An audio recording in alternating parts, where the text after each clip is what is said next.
C'est un rapport accablant qui a fait la une en République démocratique du Congo. Le 15 février dernier, l'inspection générale des finances congolaises a dénoncé une convention signée en 2008 entre le gouvernement congolais et un consortium chinois. À l'époque, on parlait du contrat du siècle. Aujourd'hui, certains y voient l'arnaque du siècle. Nos correspondants sur place ont mené l'enquête. On va voir leur reportage. À l'époque de sa signature, en 2008, on le présentait comme le contrat du siècle. Des sociétés chinoises s'engageaient à financer pour 3,2 milliards de dollars des infrastructures dans toute la RDC. En échange, le gouvernement congolais mettait à leur disposition, via la SICOMINE, une entreprise commune sino-congolaise spécialement créée, des gisements de cuivre, de cobalt et autres minerais. 15 ans plus tard, l'inspection générale des finances de la RDC a fait les comptes. Dans un rapport publié mi-février, elle dénonce ce contrat communément appelé le contrat chinois. Selon elle, la SICOMINE n'a consacré que 822 millions de dollars sur les 3,2 milliards promis pour la construction d'infrastructures. Si en 15 ans, nous n'avions eu que 800 millions de dollars pour atteindre les 3 milliards de dollars, donc il nous faut 60 ans. Dans les 800 millions d'infrastructures qui ont été données à la RDC, il y a une surfacturation manifeste. Il y a des infrastructures qui ont été surfacturées de 1 à 3. Et la réalité, si on tient compte de cette surfacturation, la réalité, c'est que le pays n'a bénéficié jusque-là que de 300 millions de dollars d'infrastructures, alors que le pays a pratiquement rempli toutes ses obligations dans le cadre de cette convention. Surfacturation, travaux non engagés, l'IGF relève de nombreuses irrégularités. Aucune trace des 5000 logements sociaux, 31 hôpitaux et autres barrages, universités et aéroports promis. Sur les quelques 3500 km de routes que la SICOMINE s'était engagée à construire ou à rénover, un peu plus de 530 km seulement l'ont bien été. Et selon l'IGF, certains de ces travaux ont donc été surfacturés. Le fameux boulevard du 30 juin à Kinshasa, réhabilité pour 142 millions de dollars selon la SICOMINE. Coût réel des travaux selon l'IGF, 28 millions de dollars. Même chose boulevard Triomphal, toujours dans la capitale. La SICOMINE a facturé la refonte de cette artère de 2 km de long, 61 millions de dollars. Pour l'IGF, elle n'a pas coûté plus de 5 millions. Nous avons demandé son avis à un expert indépendant.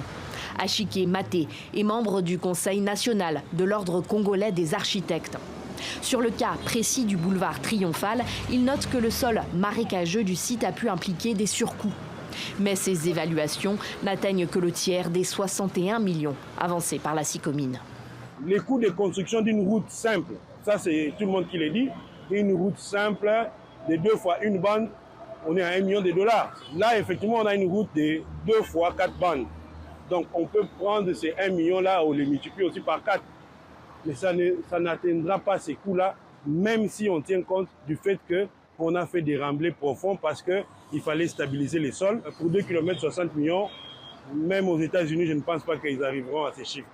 Achike Maté estime que la SICOMINE a surévalué de 50 à 100% le coût de toutes les routes qu'elle a effectivement refaites. Ailleurs, la société a bien construit des infrastructures, mais qui n'étaient pas prévues par l'accord qui la lie au gouvernement congolais.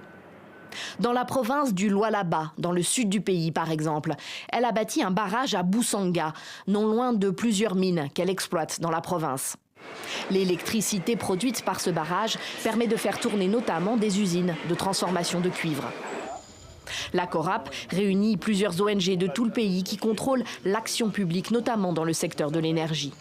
Selon elle, le barrage de Boussanga peut produire jusqu'à 240 mégawatts par jour, mais la population locale n'en profite pas. Aucun mégawatt de façon claire n'est prévu pour être donné, pour être distribué dans les ménages au niveau du Lualaba. C'est inconcevable dans un pays où il y a moins de 9% d'accès à l'énergie. On construit un barrage sans qu'il y ait un quota qui est réservé aux communautés locales. Donc c'est une grande faiblesse et que nous condamnons aujourd'hui.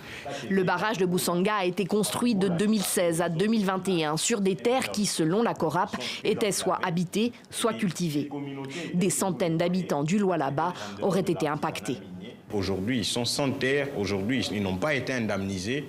Plus de 700 ménages ou communautés ont perdu leur champ sans être indemnisés. Plus de 2000 communautés ont perdu leur ménage sans qu'ils se retrouvent dans un endroit sécurisé.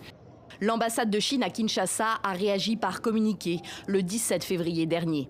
Pour elle, le rapport de l'IGF ne peut pas être considéré comme crédible et n'a pas de valeur constructive. Elle souligne que le contrat chinois constitue un bel exemple du partenariat gagnant-gagnant. De nombreuses réalisations palpables prouvent que la partie congolaise a bénéficié effectivement de cette coopération.